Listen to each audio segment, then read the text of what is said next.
De røde varevogne med det gamle firmanavn bliver ikke skiftet ud lige foreløbig. Men faktisk er der ikke længere noget, der hedder Hammerbyg i Vodskov. Indehaveren har i stedet købt halvdelen af Aalborg-firmaet Frede D. Nielsen med henblik på at overtage det helt i løbet af få år. Et større firma giver nemlig nye muligheder. Hvis man vil ud og prøve at have de lidt større opgaver, licitationsarbejde, der er meget administrativt, og der er mange, altså man skal være godkendt til det, og have mange, der er noget, der hedder byggeriets evaluering, man skal igennem. Og der er sådan mange ting, der skal håndteres, og der er det nemmere i de større firmaer.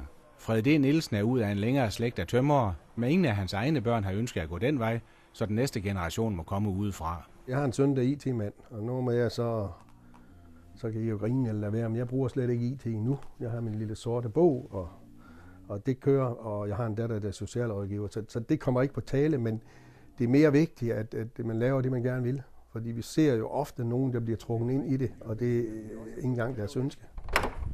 Men det er nu ikke så enkelt endda at slippe tøjlerne. Nej, det kan jeg da ikke.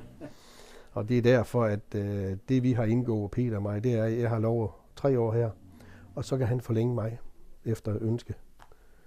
Det er selvfølgelig en forudsætning, at helbredet holder, men at skulle hjem nu her, det duer ikke.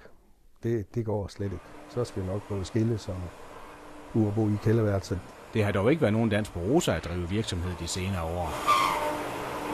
Det er meget, meget hårde tider, og det er ikke for at sidde og pive, men det vi får for det, der bliver regnet helt skarpt. Vi kan have sager til 1 million, hvor der er 800-900 kroner i forskel, og det er ikke sundt for nogen. Men der er også fordele ved en barsk konkurrence.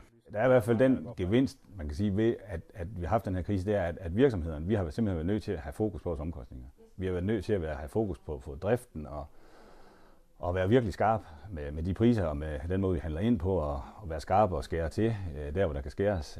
Så det har været det positive.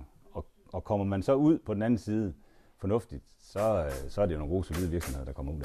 Det er ingen tvivl om. Goddag Hansen. Og Sebastian. Som medejer af et større firma med omkring 75 ansatte, er Peter Berg nu ved at vende sig til, at meget af tiden går på kontoret, så han kan godt savne fornemmelsen af en hammer i hånden. Indimellem, når noget det stresser til her, og der er fart på, så kunne det være rart at sidde og så specielt når vejret er, som det er i dag, sidde ude på taget og banke nogle lægter på, det er altså skønt. Det kan man godt savne indimellem.